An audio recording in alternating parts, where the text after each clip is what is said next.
চণ্ডী দেবীর পুজোর মানে আয়োজন হচ্ছিল আর কি। পুজো পাঠ যখন শুরু করেছে, এইদিকে হোমকুণ্ড সাজানো চলছে, হঠাৎ একটা মেয়ে এলো।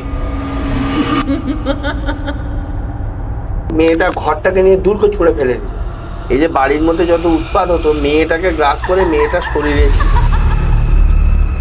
তার বাবা মাও অবাক। যথারীতি মেয়েটাকে ধরে তাকে ছাড়ানো হলো, তাকে সব কিছু জিজ্ঞাসা করা হলো যে তুই কোথা থেকে এসছিস, কেন এসছিস। মেয়েটাকে একটা ছেলে ভালোবাসতো, মেয়েটা না বলে দিয়েছিল। সেই ছেলেটা মেয়েটাই এখানে বাপের বাড়িতে থাকে, একে ধরে। এখানে সব থেকে বড় বিষয় যেটা হয়েছিল, আমার ওই গুরু ভাইটা মরে যেত। তার কারণ ওই যে চণ্ডীর ঘরটা পাততে বসেছিল, মানে পুজো করতে বসেছিল, ঘরটা ফেলে দিয়ে ওর গলাটা টিপে ধরেছে। প্রেস চালান আর ব্ল্যাক ম্যাজিক কি কাইন্ড অফ সিমিলার না আলাদা? না, পুরো আলাদা। ব্ল্যাক ম্যাজিক হচ্ছে ক্রিয়া, পুরো ক্রিয়া। এখানে প্রেতের কোনো ভাগ নেই। আর প্রেত মানে হচ্ছে প্রেত চালান করা, সেখানে গিয়ে প্রেতটাই কাজ করবে। একটা পাতি লেবু নিতে হবে কাঁচারা, নিয়ে অ্যান্টি ক্লক ওয়াইজ সূর্যের সামনে দাঁড়িয়ে বলতে হবে ওম হুম হনুমন্তে নমঃ। অনেক সময় তন্ত্রক্রিয়া হলে এটা যদি কেউ করে 5-7 দিনের জন্য রিলিফ পাবে, সেটা সে যত বড়ই তন্ত্রক্রিয়া হোক। তন্ত্র কিন্তু কোনো কোর্স হয় না, তন্ত্র কিন্তু বিক্রি করার জিনিস নয়, ব্যবসা নয়। সাধন কোনোদিন ব্যবসা হয় না।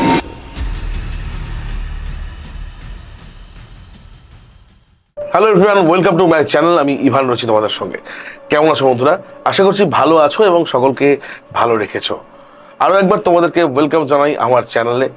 যারা যারা আমার চ্যানেলে নতুন, তারা অবশ্যই চ্যানেলটা সাবস্ক্রাইব করে বেল আইকন প্রেস করতে ভুলো না।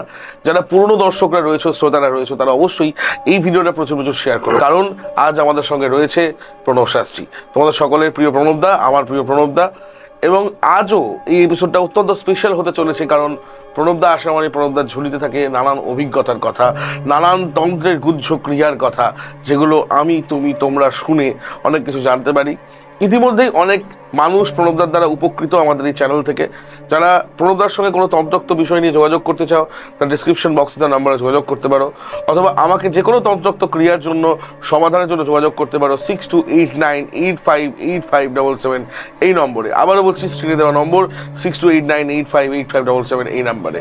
সকলের জন্য আমরা সদা প্রস্তুত। শুরু করছি আজকের এপিসোড। তবে শুরু করার আগে সকলকে বলবো, কে কোথা থেকে দেখছো ভিডিওটা অবশ্যই জানাতে ভুলো না। চলে যাচ্ছি সরাসরি আজকের গেস্ট প্রণবদার কাছে। নমস্কার প্রণবদা, বলো কেমন আছো? ভালো আছি। ভালো আছো? চলছে না, অনেকদিন পর আবার একটা শুটে বসে। আর অনেক দিন পর, 2 মাস হয়ে গেল। স্টক পুরো খালি। হ্যাঁ, নতুন করে সব শুট চলছে, গরম পড়েছে। এবং আপনাদেরকে বলে রাখি, আমরা কিরকম ভাবে ভাববেন হয়তো স্ট্রাগলের কথা, গল্প শোনাচ্ছি না, সত্যিই তাই। আজকে শুট করতে বসেছি, এই গরমের মধ্যে দেখছি এসির গ্যাস শেষ হয়ে গেছে। হ্যাঁ, এসি চলছে না ঠিকঠাক ভাবে। তাও আপনাদের জন্য আমাদেরকে কাজ করতেই হয়, আপনাদের জন্য আমাদেরকে থাকতেই হয়, আপনাদের এন্টারটেইন করা, আপনাদের প্রয়োজনে আমরা সবসময় রয়েছি। তাই আজকে শুট আমাদের করতেই হবে, কাজ সামলে হবে না, শো মাস্ট গো অন। তো প্রণবদা, তুমি তো এতবার চ্যানেলে অলরেডি এসেছো, অনেক মানুষ তোমার দ্বারা উপকৃত হয়েছে, অনেকে আমাকে ফিডব্যাক দিয়েছে, এবং অনেক কাজের আমিও সাক্ষী, সেখানে আমিও গেছি। তো তোমার কেমন লাগছে এখন? ভালোই তো লাগছে। ভালো লাগছে। আসলে কি বলতো, দেখ, আমার তো প্রফেশন ধর 18-19 বছর হয়ে গেল। এবারে যারা জানতো তারা আসতো, মানে ধর কাছাকাছির লোক। হ্যাঁ, এবার তোর চ্যানেলে বসার পর থেকে অনেক দূরে দূরের লোক এসছে, যারা ধর, আমি অনেককেই শুনেছি আমার কাছে এসছে, বলছে আপনাকে যদি আগে পেতাম তাহলে হয়তো এই যন্ত্রণা থেকে কবে উদ্ধার হয়ে যেত। কারণ আগে তো ইমাম সরকারের পডকাস্ট সেটাই হচ্ছে ব্যাপার।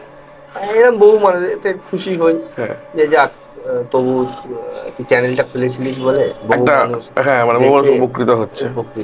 এইটাই চাই আমাদের লাইনে, আমাদের প্রফেশনে। কি বলতো, আমাদের প্রফেশনে হচ্ছে মানুষকে উপকৃত করা। হ্যাঁ, অবশ্যই আমি কর্ম করব, কর্মের জায়গায় পয়সা নেবো, সেটা ঠিক আছে, উপকৃত করা। হ্যাঁ, কিন্তু মানুষ এই যে সঠিক উপকারটা পাচ্ছে, এটাই হচ্ছে যে, কারণ আমাদের প্রফেশনে 100 জনের মধ্যে ধর মানে 99 জন ফেক। হ্যাঁ, 2 দিন কোর্স করে তো আর তন্ত্র হয় না। তন্ত্রের এখন অনেক কোর্স বেরিয়ে গেছে। তন্ত্র কিন্তু কোনো কোর্স হয় না। তন্ত্র কিন্তু বিক্রি করার জিনিস নয়, ব্যবসা নয়। সাধন কোনোদিন ব্যবসা হয় না, সাধনই হয়। এবারে মানুষ তো প্রশ্ন করবে যে কেন কাজ করাতে গেলে পয়সা লাগাতে বেশি। হ্যাঁ, জিনিসপত্র সেগুলো তো দোকানদার আমাকে ফিরিয়ে দেবে না। তার উপরে সময়ের দাম, অভিজ্ঞতার দাম তো এটা তো আছে, কষ্টের দাম। এত জব টব বিভিন্ন জায়গায় ঘুরে সেই সাধন ভোজন করা, হ্যাঁ, তা সেইগুলোর তো একটা দাম আছে। একটা পাওয়ার, একটা জব অর্জন করতে তো অনেক কষ্ট। সে তো অবশ্যই। সেইগুলোকে তো সবথেকে বড় কথা, প্রত্যেকটা মানুষ কাজ করলে তার একটা পারিশ্রমিক আছে। তা আমারও কাজ করলে, কেউ কোনোদিন ফ্রিয়ে কাজ করে, তা আমিও কাজ করলে আমার পারিশ্রমিক আছে, আমাকে আমার পারিশ্রমিক তো দিতেই হবে। না, এটা তো ঠিক কথাই একদম। হ্যাঁ, পারিশ্রমিক ছাড়া এখনকার দিনে কিছুই হয় না। দোকানে গিয়ে তো কেউ বলবে না যে বাড়িতে পুজো দেবো, ঠাকুরের পুজো হবে, তুমি আমাকে ফ্রি পয়সা নেই বাতাসাটা দাও, কেউ দেবে না। একদমই তাই। সেখানেও পয়সা দিতে হবে, একটা ধূপ কিনতে গেলেও পয়সা দিতে হবে, যদি তুমি ঠাকুরের জন্য চাও, যাই চাও। তাহলে প্রত্যেকটা জিনিসেরই পারিশ্রমিক আছে।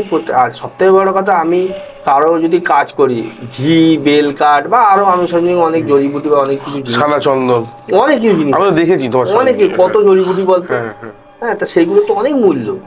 এমনও অনেক অনেক অথেন্টিক জিনিস আছে যেগুলো হচ্ছে খুঁজে আনতে মানে খুব অল্প পরিমাণে পাওয়া যায়। কাজে বিড়ালের হাড় লাগে, একদম। তারপর বিড়ালের ঝাল্লি লাগে, তাই এইসব অনেক রকম ব্যাপার আছে।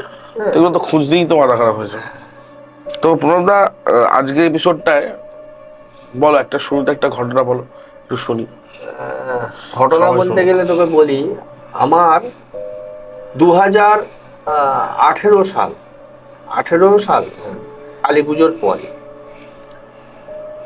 হঠাৎ একদিন আমার গুরুদেব আমাকে ফোন করলো, বললো, শোন, আমি হরিদ্বার যাচ্ছি, আমার একজন ক্লায়েন্ট আছে, হ্যাঁ, হুগলি গোঘাটে বাড়ি, ঠিক আছে, তা ওর বাড়ির বাস্তুর সমস্যা আছে, তুই একটু দেখে নিস ওইটা, আমি তোর নাম্বার দিয়ে দিয়েছি, দেখে নিস। আমি গুরুদেবকে জিজ্ঞাসা করলাম, তুমি সবকিছু দেখে নিয়েছো? বললো হ্যাঁ। কি সমস্যা? বলছে একটু ভূত প্রেতের উপদ্রব আছে বাস্তুতে, তুই একটু দেখে নিস। আমি, তুমি ভিজিট করতে গিয়েছিলে? বললো আমি সময় পাইনি, আমি যতটুকু মাটির থেকে বুঝেছি, তুই গিয়ে বিষয়টা দেখে নিস। তা আমাকে যথারীতি, আমি বললাম ঠিক আছে। তা আমাকে যথারীতি তারা কন্ট্যাক্ট করলো। কন্ট্যাক্ট করার পর আমি গেলাম তাদের বাড়ি। তা যেদিনকে গেলাম, গিয়ে দেখলাম হ্যাঁ সত্যি তাদের বাস্তুতে এই জিনিসটা আছে। তা আমি বললাম যে তোমাদের তাহলে এই সলিউশনটা করতে হবে, এই বলে দিলাম যে তোমাদের বাস্তুতে একটা হোমযজ্ঞ করবো, হ্যাঁ, এই সলিউশনটা কবে আসবে ডেট দিলাম, দিন 20 পরে ডেট দিলাম। গেলাম, আমি গেলাম, আমার 2-3 জন গুরু ভাই গেল। তখন আমার এত শিষ্য ফিষ্য হয়নি, বুঝলি তো, আমি তখন আমার গুরু ভাইদের নিয়ে কাজ করতাম। তাই গেলাম, গিয়ে যেটা কাজকর্ম প্রথম শুরু করলাম, পুজো পাঠ শুরু করলাম। পুজো পাঠ যখন শুরু করেছি, এইদিকে হোমকুণ্ড সাজানো চলছে, হঠাৎ একটা মেয়ে এলো। মেয়েটা এসেই চণ্ডী দেবীর পুজোর মানে আয়োজন হচ্ছিল আর কি, দেবী চণ্ডীর পুজো, এসেই মেয়েটা ঘরটাকে নিয়ে দূর করে ছুঁড়ে ফেলে দিল। ঠিক আছে, তার বাবা মাও অবাক। মানে সে ওই বাড়ি, তাদের হচ্ছে মানে বলবো জয়েন্ট ফ্যামিলি, মানে দুটো কাকা জেঠু মিলে 3 ভাই মিলে সংসার। তার হচ্ছে মানে সম্ভবত শুনলাম সে বাড়ির মেজো ভাইয়ের আর কি মেয়ে, ওইটা দিয়ে ফেলে দিল। তা আমি তো অবাক, কি হলো বিষয়টা। তা পরে যেটা জানা গেল, তারপরে যেটা বুঝতে পারলাম, যে আসলে ওই মেয়েটার মধ্যেই সেই প্রেতটা বিরাজমান, মানে তার শরীরে মেয়েটার মধ্যে প্রবেশ করে থাকে, এবং ওর বাড়ির লোক কেউ জানতো না। এই যে বাড়ির মধ্যে যত উৎপাত হতো, মেয়েটাকে গ্রাস করে মেয়েটা শরীরে ছিল। এবারে তারপরে যথারীতি মেয়েটাকে ধরে তাকে ছাড়ানো হলো, তাকে সবকিছু জিজ্ঞাসা করা হলো যে তুই কোথা থেকে এসছিস, কেন এসছিস। জানা গেল যেটা, মেয়েটাকে একটা ছেলে ভালোবাসতো, মেয়েটাদের পাড়াতেই বাড়ি। তা মেয়েটাকে সে ফলো করতো, যেটা হয় প্রেম ভালোবাসাতে। তা মেয়েটা না বলে দিয়েছিল। মেয়েটা বিবাহিত, বিয়ে হয়ে গেছিল আর কি। বিয়ে হয়ে যাওয়ার পর মেয়েটার আবার ডিভোর্স হয়ে গেল, সে ওই বাপের বাড়িতেই থাকে। তা সেই ছেলেটা এসে, মেয়েটাই এখানে বাপের বাড়িতে থাকে, একে ধরেছিল। ঠিক আছে, এবারে তাকে সবকিছু জিনিস জানা হলো, কতদিন থেকে আছিস না আছিস। এবারে ওর সঙ্গে থাকাকালীন ওই বাস্তুতে হচ্ছে প্রেতের একটা আঁতুর ঘর তৈরি হয়ে গেছে। ঠিক আছে, সেই থেকে ওদের বাড়িতে না আছে আয়, না আছে উন্নতি, মানে ধর 10 টাকা ইনকাম হচ্ছে, জমানো টাকা থেকে মানে সংসার চালাতে গেলে জমানো টাকা ভেঙে ফেলতে হচ্ছে, 10 টাকা যাচ্ছে প্লাস সঞ্চয় হয়ে যাচ্ছে। যে সঞ্চয় হয়ে যাচ্ছে। সেই জায়গাটা তাকে তো, এবং যে মারা গেছিল তার তো সাধ্য শান্তি তো ঠিকঠাক ভাবে হয়নি যতটুকু বোঝা গেল, নইলে তো তার আত্মার শান্তি পেয়েই যেত। তা যাই হোক, সেটার পরে তাকে ছাড়ানো হলো। ছাড়ানোর পরে তার বাড়ির কাজকর্ম করা হলো, বন্ধন দেয়া হলো। তা এখন মোটামুটি তারা ঠিক। কিন্তু ওইখানে সব থেকে বড় বিষয় যেটা হয়েছিল, আমার ওই গুরু ভাইটা মরে যেত। তার কারণ ওই যে চণ্ডীর ঘরটা পাততে বসেছিল, মানে পুজো করতে বসেছিল, ঘরটা ফেলে দিয়ে ওর গলাটা টিপে ধরেছে। মানে আমি আমার সামনে সবার সামনে। এবং যথারীতি আমি না যেখানে পুজো করতে যাই, আগে আমার ওই গুরু ভাইয়েরা ওইগুলো সব রেডি করে। আমি কি করি, এখানে আমার আরো গুরু ভাই তারা হোমকুটো রেডি করে। সেইখানটা পুজোটা হচ্ছিল অ্যাকচুয়ালি নিচে, এবার আমাদের ছাদেতে হচ্ছে ওই হোমকুটো রেডি হচ্ছিল। তা সেইগুলোকে আমি উপরে ছিল। হ্যাঁ, যদি নিচে থাকতাম তো হয়তো এটা হতো না, কিন্তু ওই উপরে ছিলাম বলেই হ্যাঁ এই কাণ্ডটা ঘটে গেছিল। তৎক্ষণাৎ ওই আওয়াজটা পেয়েছিলাম বলে নিচে গিয়েছিলাম বলেই আজকে রেহাই, নইলে আমার গুরু ভাইটা বাঁচত না। কারণ প্রেতেদের একবার গলা টেপা মানে ওদের, একটা নর্মাল মানুষ গলা টিপবে যে সময়টা দেয়, ওদের অত সময় দেয় না। ওরা নিয়ে কি করে, গলা টিপবেই মুটকে দেয়, এরকম ঘাড় মুটকে দেয়। আর আমার গুরু ভাই সচরাচর হচ্ছে, ও হচ্ছে কোনোদিন তন্ত্র শেখেনি। ও গুরুদেবের কাছে দীক্ষা নিয়ে হচ্ছে পুজো পাঠটা করতো। ও খুব ভালো পুজো পাঠ করতো। এই একটা এক্সপিরিয়েন্স আমার গুরু ভাই কি হচ্ছে বেঁচে গেছিল। তারপর থেকে তো তাদের বাড়ির সবকিছু ঠিক হয়ে যায়। এখন ঠিকঠাক সব? এখন সব ঠিকঠাক। 2018 সাল, এখন 2026। বাচ্চা মেয়েটা? হ্যাঁ, মেয়েটা ভালো আছে। মেয়েটা আবার অন্য জায়গায় বিয়ে হয়েছে। আচ্ছা আচ্ছা আচ্ছা। মেয়েটা এখন ভালো আছে। এই একটা আমার জীবনের মানে সব থেকে মানে টাফ, মানে একটা কাজ করতে গিয়ে মানুষের জীবনহানি হয়ে যেতে পারে। হ্যাঁ, এটা হচ্ছে টাফ সব থেকে বিষয়। দেখো প্রণবদা, আমরা এর আগেও এটা নিয়ে করেছি যে বাস্তুতে কোনো কিছু নেগেটিভ থাকলেই সেখানে অবশ্যই যেটা হচ্ছে সবকিছু কিন্তু ডাউন যাবে। তুমি এর আগে পডকাস্টে এসে বলেছো অলরেডি। এবং সেখানে দাঁড়িয়ে তার অর্থ, তার স্বাস্থ্য, সম্পর্ক সবকিছু। আচ্ছা, আমার একটা কথা বলো তো, এই যখন মানুষকে আমি দেখেছি অনেক সময় যাদেরকে বলে যে প্রেত পজেস করেছে, তখন কি মানুষকে প্রেত একা করে দিতে চায়? তোমাকে কারোর সঙ্গে মিশতে দেবে না। আস্তে আস্তে আস্তে আস্তে সব জায়গা থেকে তোমাকে ডিটাচ করতে হবে, সব জায়গা থেকে। এমনকি ধর তুই ভাবছিস যে তোর সঙ্গে এরকম প্রেত আছে, বা সবসময় তো একটা শরীরে প্রেত থাকতে পারে না। ডিটাচ হবে 24 ঘন্টার মধ্যে, 2 ঘন্টা, 2.5 ঘন্টা, 3 ঘন্টা, 5 ঘন্টা, 7 ঘন্টা ডিটাচ হবেই। সেই সময় ধর তুই ভাবছিস যে আমি এই জায়গা থেকে বেরোতে চাই, আমি কোনো তান্ত্রিকের কাছে যাবো, তোকে সে যেতে দেবে। আচ্ছা, এইটার আবার আরেকখানা ভার্সন আছে, সেটা হচ্ছে ব্ল্যাক ম্যাজিক। দেখবি এখনকার দিনে তো ব্ল্যাক ম্যাজিক, কালা জাদু তো এখন মানে একটা ট্রেন্ডিং টপিক, মানে পুরো ট্রেন্ডিং। আর এইটা এখন খুব করছেও মানুষ। আগে এতটা হতো না, এখন বেশি হচ্ছে। আচ্ছা, প্রেত যে পাঠাচ্ছি, ধরো প্রেত চালান করছে যখন কোনো প্রতিশোধ নেওয়ার জন্য, প্রেত চালান আর ব্ল্যাক ম্যাজিক কি কাইন্ড অফ সিমিলার না আলাদা? না, পুরো আলাদা। আচ্ছা, দুটো আলাদা। প্রেতের ভাগ আলাদা, ব্ল্যাক ম্যাজিকের পার্ট আলাদা। হ্যাঁ, ব্ল্যাক ম্যাজিক হচ্ছে ক্রিয়া, পুরো ক্রিয়া। এখানে প্রেতের কোনো ভাগ নেই। আর প্রেত মানে হচ্ছে প্রেত চালান করা, সেখানে গিয়ে প্রেতটাই কাজ করবে। এইটা তান্ত্রিকের পাওয়ারে কাজ করবে ব্ল্যাক ম্যাজিক, আর প্রেতটা হচ্ছে প্রেত নিজে গিয়ে কাজ করবে। দুটো সিমিলার, পুরো আলাদা। তান্ত্রিক পাঠাবে তাকে, একদম। এবং এখানে একটা ব্যাপার আছে কি জানিস তো, দেখবি অনেক মানুষ তন্ত্রক্রিয়াতে কি হয়, আবদ্ধ হয়ে যায় যখন যায়, ব্ল্যাক ম্যাজিক বা কোনো প্রেতের জায়গায় যখন আবদ্ধ হয়ে যায়, তাকে তো কোনো সময় তন্ত্রের কাছে যেতে দেয় না, বা তান্ত্রিকদের কাছে যেতে দেয় না, বা তার ব্রেনেও আসে না। এইখান থেকে বাঁচার একটা উপায় আছে, তবে সেটা কিছু দিনের জন্য, হয়তো 4 দিন, 5 দিন, 7 দিন। কার কতটা হবে এই আমি যে পদ্ধতিটা বলছি, কতদিন সেই রিলিফটা পেয়ে থাকবে সেটা বলতে পারবো না। সেটা সেই করার পর হবে। যেমন হচ্ছে দেখ, এটা একটা পদ্ধতি আছে।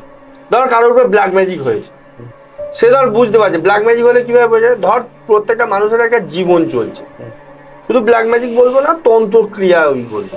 ধর তার একটা জীবন চলছে নর্মাল, প্রত্যেকটা মানুষের একটা ডেইলি রুটিন থাকে বা ডেইলি জীবন চলছে।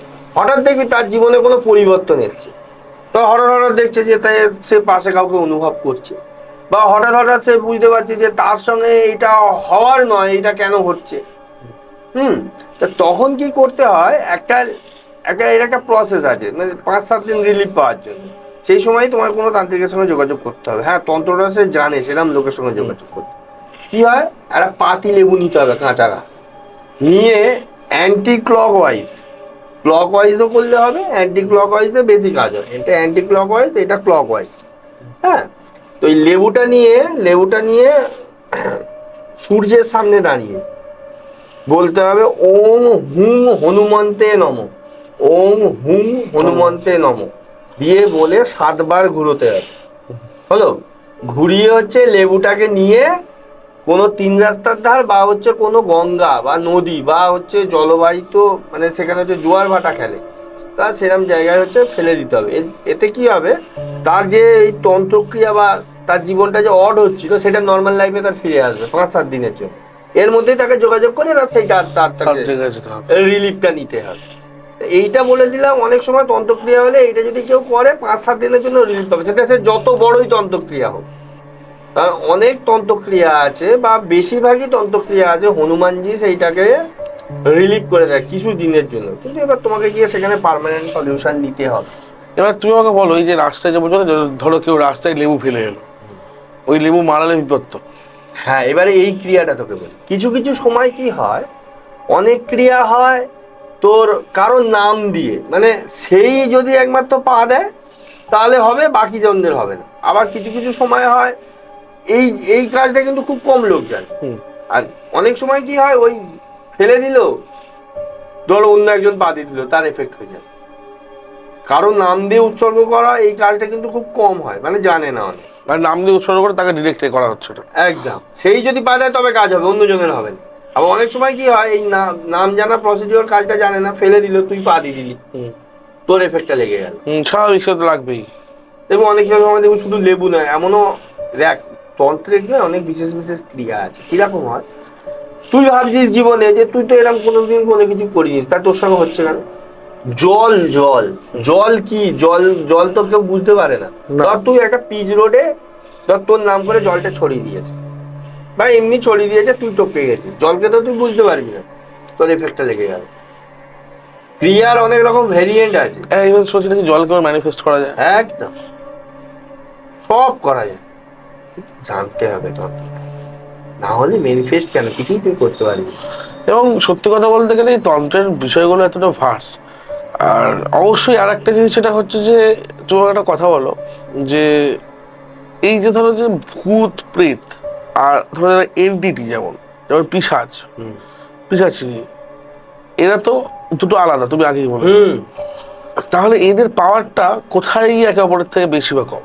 হ্যাঁ, প্রেতের না, প্রেত হচ্ছে কি বলতো, প্রেতের সংখ্যা অনেক। এবং প্রেত হচ্ছে ধর মানুষ মারা যাওয়ার পর বেশিরভাগই প্রেত হয়, পিশাচ কিন্তু খুব কম হয়। আর পিশাচ হচ্ছে মানে প্রেত কুলের সর্বশ্রেষ্ঠ, মানে এনটিটি বলা যায়। এমন কিছু কাজ আছে যেগুলো হচ্ছে প্রেত দ্বারা যদি করতে হয়, তাহলে কি হবে, সেইগুলো তান্ত্রিকরা সহজে ধরে ফেলে। কিন্তু এবং সব কাজ আবার প্রেত করতে পারে না। কিন্তু পিশাচ এমন কিছু কাজ আছে যেগুলো তান্ত্রিকরা সহজে ধরতে পারে না, কিন্তু সেই অড বা ইউনিক কাজগুলো সেই পিশাচগুলো করে। আচ্ছা, যেটা একমাত্র পিশাচই সম্ভব। যেমন ধর, পিশাচের সব থেকে বড় কাজ হচ্ছে, ধর পিশাচ কারো বাড়িতে পাঠালো, পায়ের ব্লাড চেটে দেবে, তোর শরীর অটোমেটিক খারাপ হওয়া শুরু হবে। তা তুই কি বুঝবি? বোঝার জায়গা নেই তো, মেডিকেল সায়েন্স তো ফেল এখানে। ফেল তো। প্রতিদিন তোর শরীর থেকে রক্ত কিভাবে কমছে? রক্ত শরীর থেকে কমা মানে তো তার মানে শরীরের বেশিরভাগ অর্গানই ফেলিওর হয়ে যাবে আস্তে আস্তে। এইগুলো হচ্ছে পিশাচ করতে পারে, প্রেত পারে। মানে তুমি বলছো পিশাচের ক্ষমতা অনেক বেশি? অনেক অনেক বেশি। আমি দেখেওছিলাম কয়েকটা ছবি, একবার একটা পিশাচ চালনা করা হয়েছিল।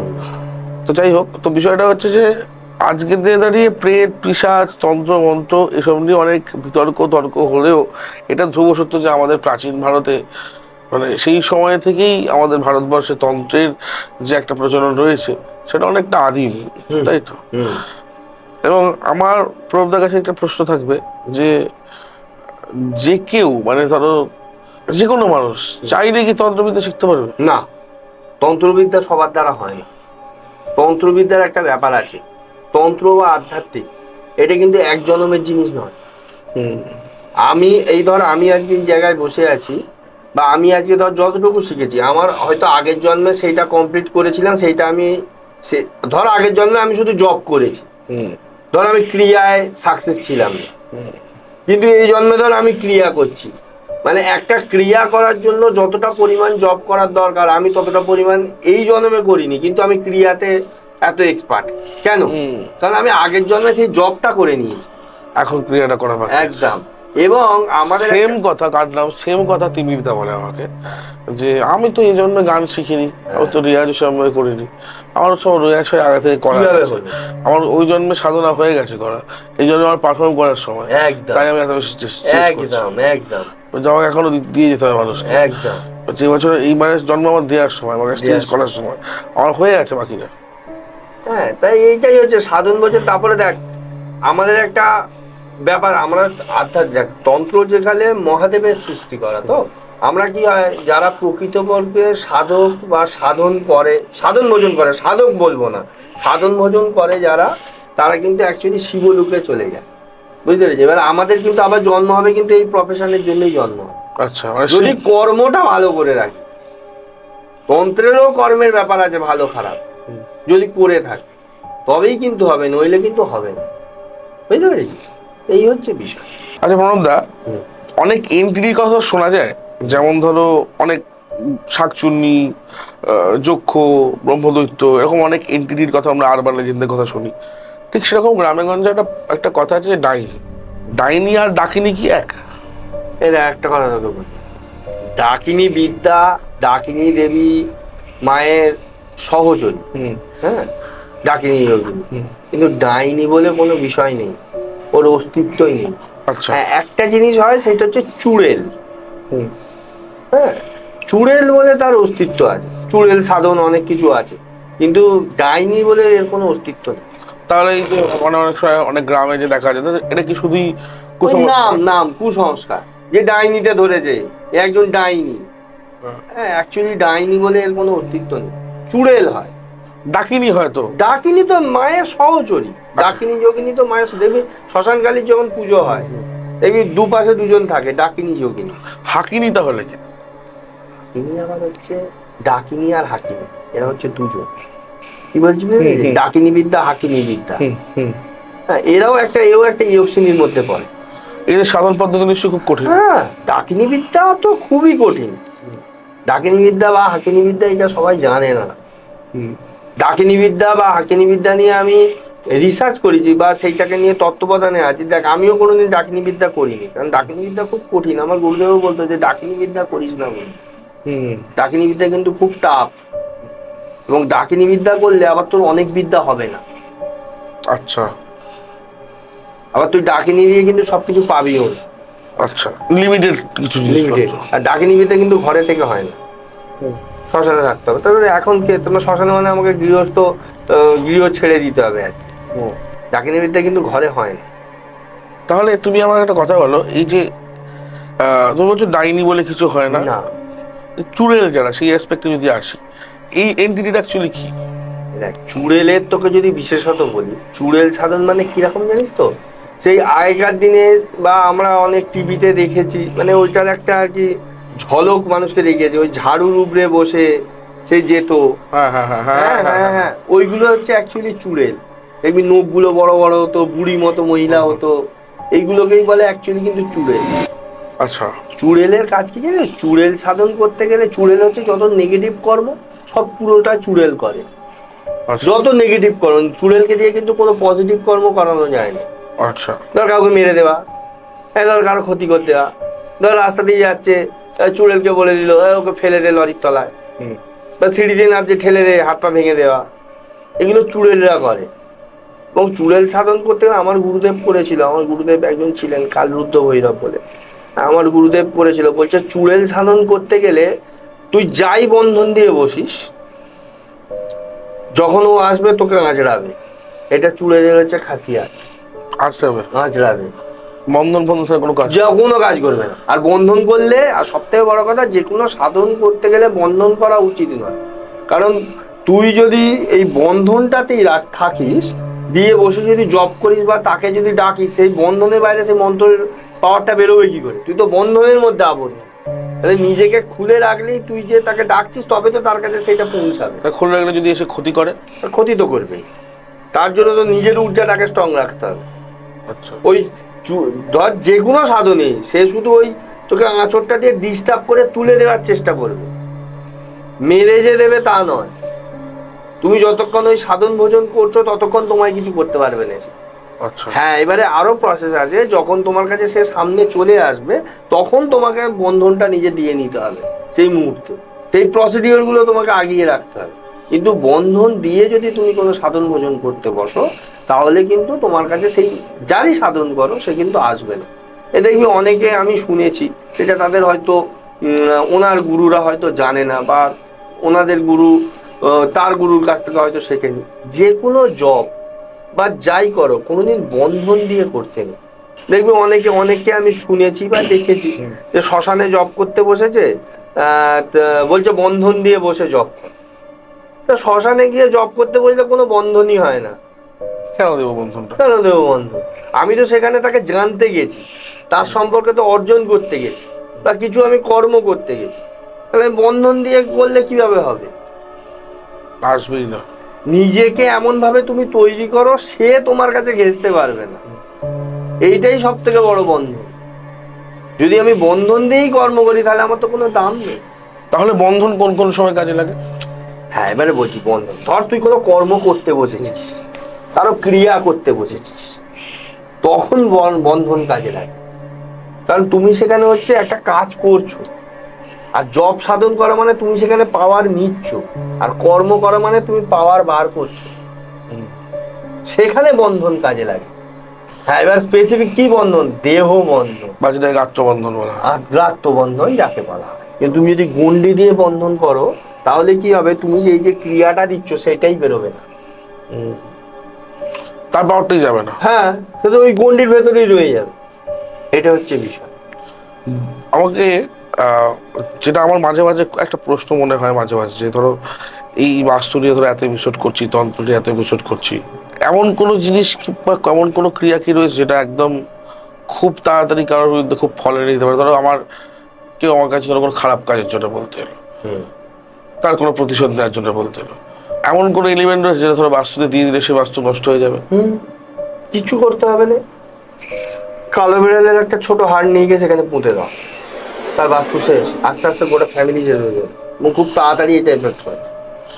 হ্যাঁ, হাড়টাকে জাগাতে হবে নিশ্চয়ই। হ্যাঁ, সেটা তো সে তান্ত্রিক সেই কর্মটা করবে। সেটা তো সে তান্ত্রিক কর্মটা করবে। কিন্তু আবার এখানে আরো একটা ব্যাপার আছে, কারো যদি বাস্তু বন্ধন করা থাকে সেই জায়গায় এটা সময় লাগে। আবার অনেক সময় যদি ধর আমি যেভাবে বাস্তু বন্ধন দিই, অনেক সময় এই কালো বিড়ালের হাড়ও সেখানে এফেক্ট হবে, কাজই দেবে না যদি ঠিকঠাকভাবে বন্ধনটাও হয়। কিন্তু বেশিরভাগ জায়গায় তো বন্ধন করা নেই, অনেক জায়গা আছে বন্ধন করে না। দেখবি আমি অনেককে দেখেছি ব্রাহ্মণ মতে সে বাস্তু জাগ করছে।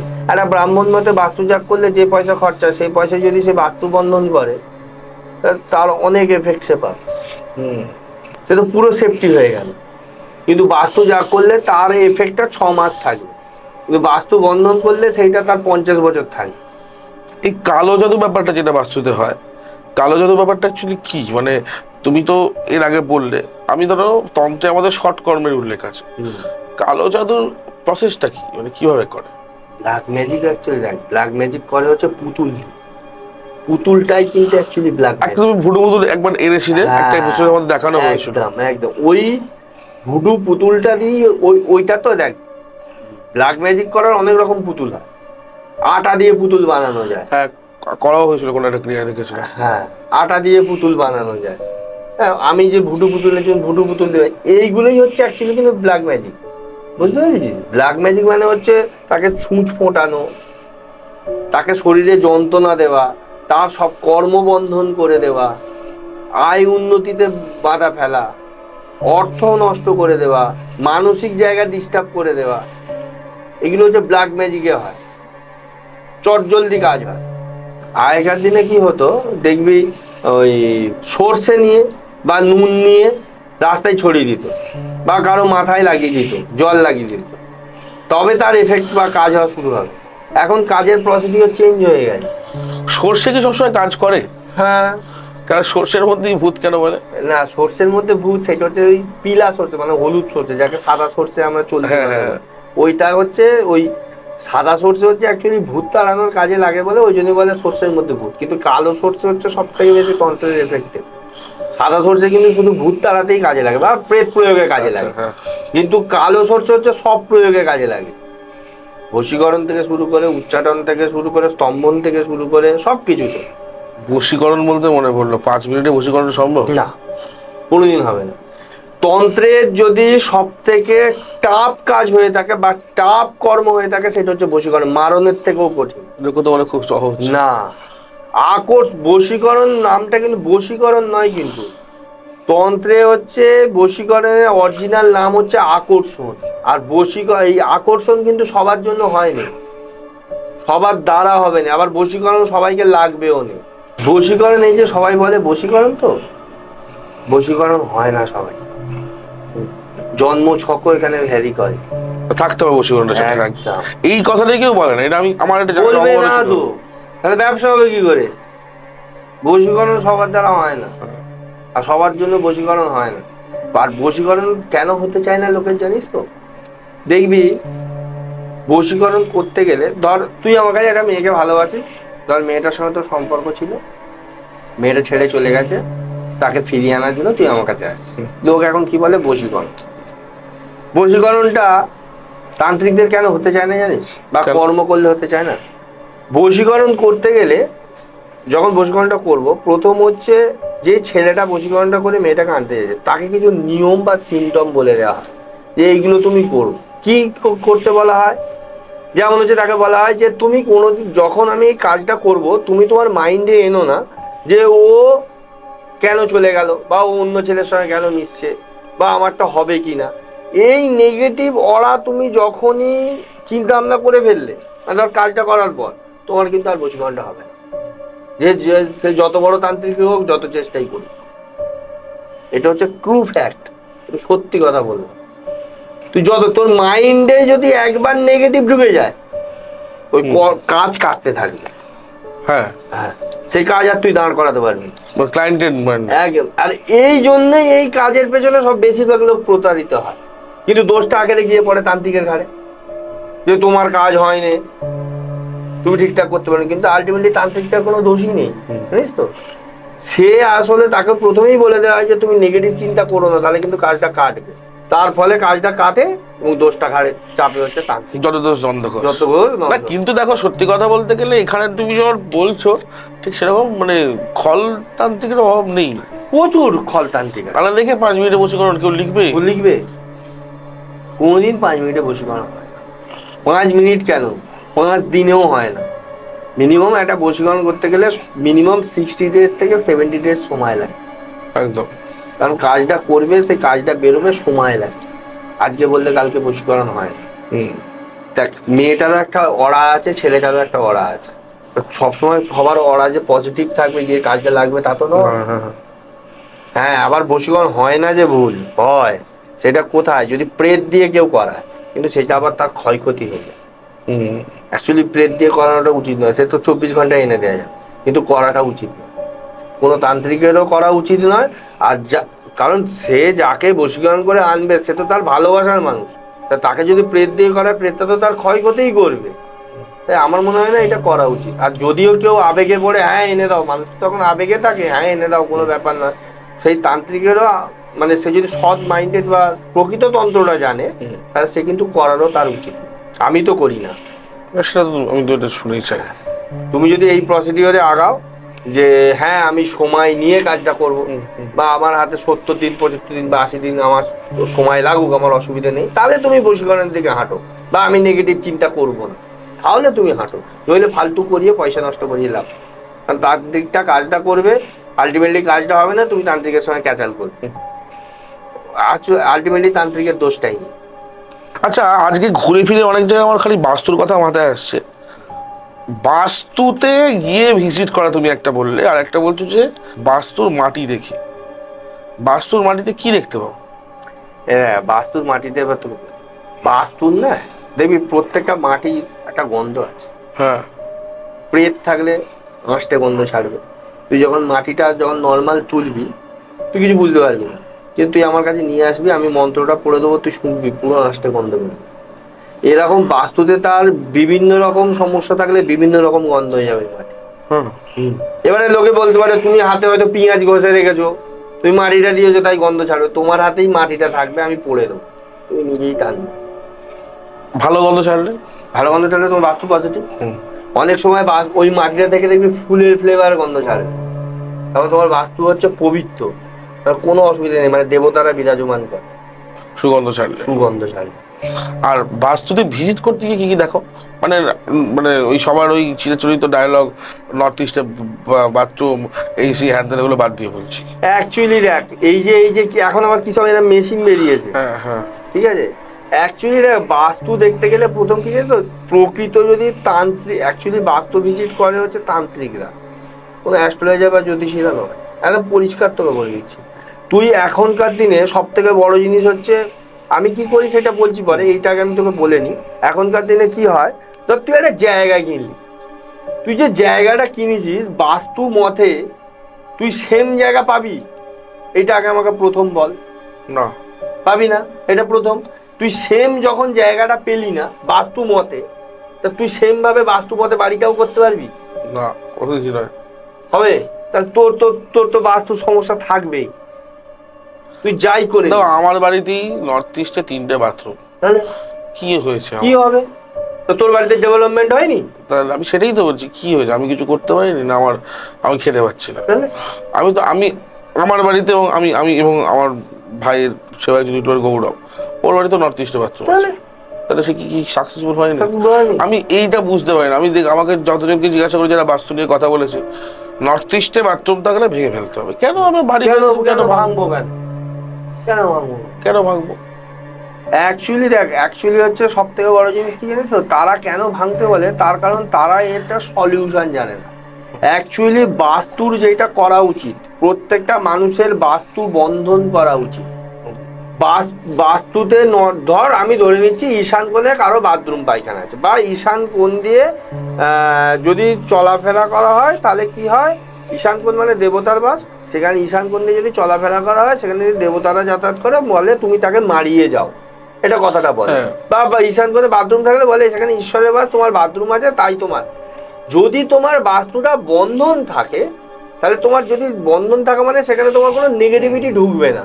তাহলে নেগেটিভিটি যখন ঢুকবে না, তাহলে তো তোমার কোনোদিন এইসব কোনো অসুবিধা তো হওয়ার কথা না। কারণ তোমার বাস্তু যদি বন্ধন বা সেই সব জায়গা যদি করা থাকে, তাহলে কি হবে, তুমি সবসময় পজিটিভই পাবে। আর ঈশ্বর বা দেব দেবতা বা যাই হোক, তোমার সেই বাস্তুতে তারা আসবে, সে বাথরুম ঈশান কোণেই থাকুক বা ঈশান কোণ দিয়ে চলাফেরাই। ঈশ্বরকে মন থেকে ডাকলে সবই আসবে। এক্স্যাক্টলি। সে নর্থ ইস্ট না হলেও অন্য দিক দিয়ে আসবে একদম। কিন্তু তুমি যদি বাস্তু, কেউ যদি ভাবে যে সমস্যার সমাধান বাথরুম ভেঙে দেবে, একটা ধর আমি 3 তলা বিল্ডিং করেছি, আমি কি করে বাথরুমটা ভাঙবো? হ্যাঁ, আমার যখন ভাঙতে হয় তো পুরো বিল্ডিং এর একদিন কারোর পক্ষে সম্ভব। আমার 3 তলায় প্রথমে গ্রাউন্ড ফ্লোরে একটা, সেকেন্ড ফ্লোরটা একটা, তারপরে 3 তলায় একটা, মানে গ্রাউন্ড ফ্লোরে একটা, ফার্স্ট ফ্লোরে একটা, সেকেন্ড ফ্লোরে একটা, 3টে বাথরুম, 3টে তো একই সঙ্গে লাগা তৈরি হয়েছে। তা ভাঙবো, তাহলে একটা বিল্ডিং করে দিক ভেঙে দিই, ভেঙে দেবে, সলিউশন নেই। সলিউশন নয়। আমি যতজনকে জিজ্ঞাসা করি যারা বলছে বাস্তু নিয়ে এত বড় বড় কথা বলে অনেকে আছে, ঠিক আছে, যতজনকে জিজ্ঞাসা করি সবাই সে একই কথা বলছে, বাস্তু মানে ভেঙে ফেলতে হবে। কোনোদিন না। সে ভেঙে কি করবে? ভেঙে ফেললেই সমস্যাটা সমাধান হয়ে গেল? হবে না তো। তাহলে তোমায় কি করতে হবে, সেই জায়গায় যদি তোমার বাস্তু ডিস্টার্বই থাকে, তুমি একটা বাস্তু বন্ধন করে নাও, তাহলে তোমার এই সমস্যাগুলো থাকবে না, সমস্যাগুলো আসবে না। দেখো, তাও আমি দিক ফিগুলো না মানলাম, কিন্তু এই কালার ফালার নিয়ে এখন যেগুলো শুরু হয়েছে, বাবা এগুলো তো মানে এক্সট্রিম লেভেলের। একটা দেয়ালে 3-4 রকম কোনাকুনি করে, আমি ভাই এই দেয়ালে একটা কালার, ওই দেয়ালে একটা কালার, ওই দেয়ালে কি 4টে, কি রে ভাই এটা? এগুলো মানে কি বাড়ির কাঁচের প্রিয়ম বোঝা দেয়, বোঝা দেয়, মানে সত্যি বোঝা দেয়। হ্যাঁ, আলটিমেটলি তুই জানিস কি এইগুলোর জন্য বাস্তু দোষ হয়?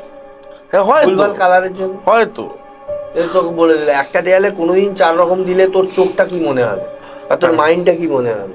আলটিমেটলি আমি এটুকু, যেটা আমি নিজে এইগুলোই মুদ্রা বাস্তু তোর ঘরে ঘরে ঢুকিয়ে দিচ্ছে। হ্যাঁ, তোমার মন পরিষ্কার থাকে, তোমার সব পরিষ্কার।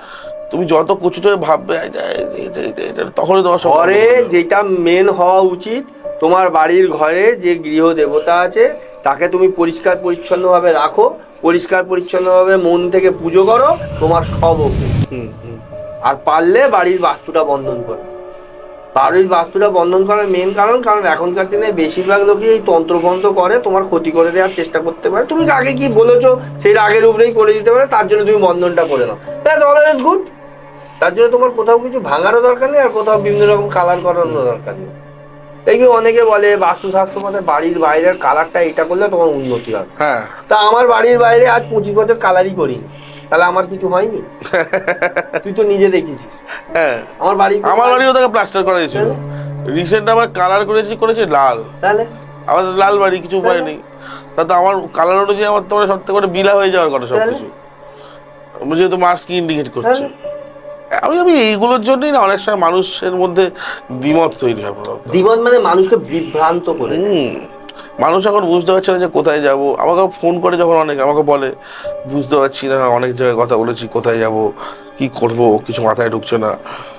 ধরো কারো কথা বললাম যেখানে হবে তো দাদা কাজ, এই ডাউটটা মানুষের মনে যে কিন্তু মানুষের জন্য তৈরি হয়। এই ডাউটটা কেন হয়েছে জানিস তো? সেই মানুষগুলো এত ফেক জায়গায় গিয়ে গিয়ে গিয়ে গিয়ে ফেড আপ হয়ে গেছে, যখন সে অরিজিনাল জায়গায় যাবে তার মনে হবে হবে তো দাদা, ঠিকঠাক হবে তো।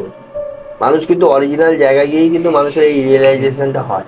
একদমই তাই। এছাড়া কিন্তু ও যেখানে দেখবি ফেক চকচকে জায়গা, সেখানে দেখবি তাকে বলছে 50,000 খরচা করে করে ফেললো, দিয়ে দেউলিয়ায় গিয়ে বসে আছে। হ্যাঁ, আর যেখানে অথেন্টিক হবে সেখানে 5 টাকা বার করার ক্ষমতা নেই, কিন্তু সে কাজটা তোমার করে দেবে কিভাবে? সম্ভব তো না। তাকে সেই বিদ্যাটাই নেই। এবং এইগুলো নিয়ে এখন লোক ঠকানো অনেক বেড়ে গেছে, প্রচুর বেড়ে গেছে, প্রচুর। যে কারণেই আজকে এই প্রফেশনের উপর অনেক বেশি সন্দেহ, হিংসা।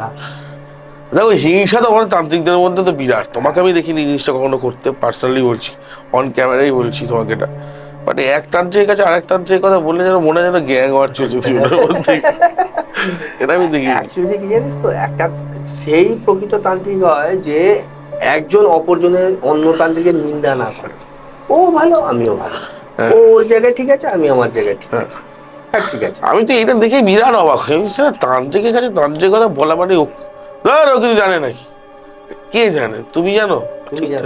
হ্যাঁ, আমি তো সব জানি। মানে তান্ত্রিক, ঠিক আছে, যে কটা দেখলাম লাইফে এতদিন, সব হচ্ছে বড় বড় ফুটবলার, ঠিক আছে। আমরা বিচ্ছিন্ন ওরকম আর কি। সে সবাই বলে আই এম দ্য বেস্ট। যাই হোক, কিন্তু কোনোদিন বলা উচিত না তোমার থেকেও কেউ উপরে আছে। আচ্ছা, এই অহংকার করে তার বিদ্যার ক্ষয় হচ্ছে না? তন্ত্রে, হ্যাঁ ওরে বাবা, তন্ত্র দেখ, প্রকৃত তন্ত্র। আমার গুরুদেব আমাকে যখন প্রথম তন্ত্র শিখিয়েছিল, আমাকে দুটো জিনিস মানে শপথ করেছিল, কি? অহংকার না তোমার মধ্যে তৈরি হয়, মানে আমি সব, আমি শ্রেষ্ঠ, এইটা না তৈরি হয়। আর হচ্ছে পাটা সবসময় মাটিতে রাখবে, যে তুই নাম যশ খ্যাতির উচ্চখায় যে তুই পা একদম উঁচুতে উঠে গিয়ে তুমি স্বর্গে লাফাচ্ছ, এই জিনিসটা না। তোমার যেন ঘ্যামটা যেন আকাশ, একদম ইগো যেন না তোমার মধ্যে আসে। ঠিক আছে, আমি পারিনি, আমি জানি না, সাদা মাটা থাক। হয়নি আমার দরকার। স্বামী বিবেকানন্দ, রামকৃষ্ণদেব এরা এগুলো শিখিয়ে গেছেন, বামাখ্যাপা শিখিয়ে গেছেন, তৈলঙ্গ স্বামী শিখিয়ে গেছেন, নিগমানন্দ সরস্বতী শিখিয়ে গেছেন, দুর্গাপ্রসাদ পরমহংসদেব শিখিয়ে গেছেন। এগুলো জানতে হবে, বুঝতে হবে। ওনারা তাহলে তো ভুল ছিলেন। এক্স্যাক্টলি। যদি এদের মনে হয় যে না আমরাই ঠিক করছি, তাহলে ওনাদেরকে ভুল বলতে হয়। কিন্তু এই এই এই যে ধরো, এর তো পরিত্রাণের কোনো উপায় নেই এখান থেকে, কিছু তো উপায় নেই। তো সবাই যেমন চলছে ব্যবসা চলতেই থাকবে, আর না খাটিয়ে ভালো। যে আপনাদের দায়িত্ব, আপনারা কোথায় যাবেন সেটা আপনাদেরকে বিচার করতে হবে, কোথায় কাজ হবে না হবে। তো হ্যাঁ, এই কালার, ওই কালার, সেই কালার, হ্যান ত্যান, এত কিছুর চক্কর মাথাটাই মাঝে মাঝে ঘেটে যায় যে কি শুনবো, কোনটা শুনবো, কার কথা শুনবো। আবার সব থেকে বড় কথা, আগে আমার কথা বলছি, আজ থেকে ধর 19 বছর আগের কথা বলছি, যখন আমি প্রথম এগুলো তখন না চর্চা হতো এত জ্যোতিষ নিয়ে, না চর্চা হতো এত তন্ত্র নিয়ে। এখনকার দিনে কি হয়েছে জানিস তো, তন্ত্রর কোর্স হচ্ছে, নিউমোলজির কোর্স হচ্ছে, অ্যাস্ট্রোলজির কোর্স হচ্ছে। আগে এইসব ছিল না। আর সবথেকে বড় কথা, মানুষের এত এইগুলোর প্রতি প্রবণতাটা বেড়েছে, তার কারণ কি জানিস তো? দেখছে সমাজে কোনো কাজকর্ম নেই, কাজ হচ্ছে না, মানুষের চাকরি হচ্ছে না, 6 মাস অ্যাস্ট্রোলজি শিখে নিলাম বা নিউমোলজি শিখে নিলাম বা একটা তন্ত্রের কোর্স করে নিলাম, নিয়ে বাবা হয়ে বসে পড়লাম বা একজন বড় জ্যোতিষী হয়ে বসে পড়লাম। আলটিমেটলি কিন্তু সবাই জানে না, জ্যোতিষীরা বেসিক কোর্স করে বসে পড়লো, আরে বেসিক কোর্স আলাদা জিনিস, ডিপ্লোমা আলাদা জিনিস, বা জ্যোতিষে হচ্ছে আরও গভীরে রিসার্চ টিচার্স অনেক রকম ব্যাপার আছে। সবথেকে বড় কথা, তুই সবার জন্মছক থেকে বলতে পারবি, কিন্তু প্রেডিকশন দেওয়াটাই হচ্ছে সব থেকে বেশি কাজ, যে তোমার এই রত্নটা লাগবে, বা তান্ত্রিক হয়ে তোমাকে প্রেডিকশন দেওয়াটাই ব্যাপার, যে তুমি এই কাজটা করো, যে তোমার লাভটা হবে বা তোমার উপকার হবে, অথচ তার কোনো ক্ষতি হবে না। তন্ত্রের অনেক রকম ব্যাড এফেক্ট আছে। তন্ত্র কিন্তু এটা, তন্ত্র মানে কি বলতো, জন্মকুণ্ডলী, তোর জন্মকুণ্ডলিতে আছে, তুই জেল খাটবি, ঠিক আছে? তাহলে তন্ত্র দ্বারা কি করলি, তুই সেটাকে স্তম্ভন করে দিলি বা সেটাকে উদরে দিলি, তারপরে তুই জন্মকুণ্ডলীকে তো ব্যাঘাত ঘটালি। তা এখানে বিষয় হচ্ছে যে তন্ত্র মানে কিন্তু খুব ভালো তা নয়। তুমি যখন এটা ব্যাঘাত ঘটালে, তার মানে তোমাকে তার নেগেটিভিটিটা নিতে হবে। হয়তো তুমি জেল খাটলে না, কিন্তু এর পরিপ্রেক্ষিতে তোমাকে অন্য কিছু নিতে হবে। তাহলে তোমাকে এইটাকেই এমন করতে হবে যে জেলও খাটবো না, অথচ নেগেটিভিটিটাও নেবো না। সেইটাই হচ্ছে মেন প্রেডিকশন। লোক এখনকার দিনে দেখছি, কে বলে আমি বগলা সাধক, কে বলে আমি ছিন্নমস্তা সাধক, কে বলে আমি তারা সাধক। আরে কালীটাকে মা কালীকে জান, তারপর তো মহাবিদ্যাকে জান, তারপর তো বাকিগুলোকে জানবি। জানেই না, জন্মেই বড় বড় সাধক হয়েছে। আমি বলি আমি কালী ছাড়া কিছু জানি না, আমি কালীকে নিয়ে থাকি, আমি কালীকে নিয়ে চলি, আমি কালীকে নিয়ে করি। যা জানে আমার জগৎজননী মা জানে। আর তুই তো দেখেই এসেছিস, একদম একদম। মা কথা বলে। মা দেখো, আমিও তাই মনে করি। আমি মা কালী, মা তারা, এর বাইরে আমার কারোর সামনে দাঁড়ানোরই সাহস হয় না। এ দেখ, আমার মন্দিরে মায়ের কাছে গিয়ে যে যা চেয়েছে আজ পর্যন্ত কেউ না। আমিও দেখেছি সেটা। হ্যাঁ, মা একদম পুরো তাকে যেন বলছে। আমি অনেককে দেখেছি শুনতে, মানে বলতে, বলছে মা যেন কথা বলে, আমি দেখেছি। তারা বলে আমি, হ্যাঁ সে তো বটে। মাকে দুধে ভাতে রাখলে তো মা তো সে বলবেই। আর আমি মাকে একদম সযত্নে, কে কি রাখে জানি না, আমি তো একদম সযত্নে দেখেছি। তুই দেখেছিস। প্রণবদা যখনই সঙ্গে থাকে, তখনই মনে হয় যে সময় চলিয়া যায় নদীর স্রোতের প্রায়। মানে সময়টা কখন নদীর মতন বহমান হয়ে যায় বুঝতেই পারি না। এবং একের পর এক টপিক নিয়ে কথা বলতে বলতে বলতে বলতে আমার মনে হয় আপনারাও এই পডকাস্টে অনেকটা সময় অতিক্রান্ত করে ফেলেছেন।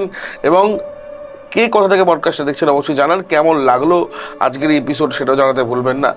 যারা তন্ত্র বিষয়ে কোনো সাহায্য চাইছেন, খুব বিপদে রয়েছেন, তারা যোগাযোগ করতে পারেন 6289858577 এই নাম্বারে। প্রণোদার নাম্বারও ডেসক্রিপশন বক্সে দেওয়া রইল, আপনারা অবশ্যই ওনাকে যোগাযোগ করতে পারেন। এবং আমি চাইবো যে আপনারা সঠিক পথ নিজে অনুসন্ধান করুন।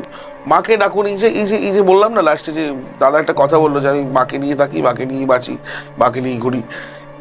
এইটা খুব সত্যি কথা। আপনার জীবনে যত প্রবলেম আসছে সাময়িকভাবে, আপনার মনে হচ্ছে আপনার এইটা হচ্ছে না, সেটা হচ্ছে না, মন থেকে মাকে ডেকে দেখুন না, ডাউট ছাড়া বিশ্বাস করে দেখুন, বিশ্বাস করে ডাকুন একবার।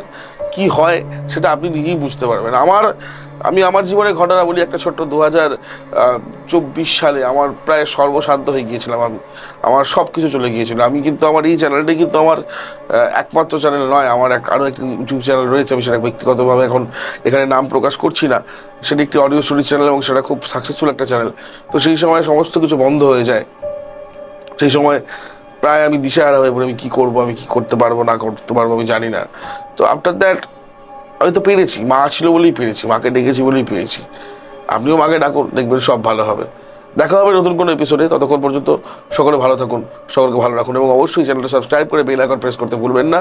যারা নতুন বন্ধু তারা বেল আইকন প্রেস করুন এবং যারা পুরনো বন্ধু ভিডিওটা প্রচুর শেয়ার করুন। সকলে ভালো থাকবেন, সকলকে ভালো রাখবেন। নমস্কার।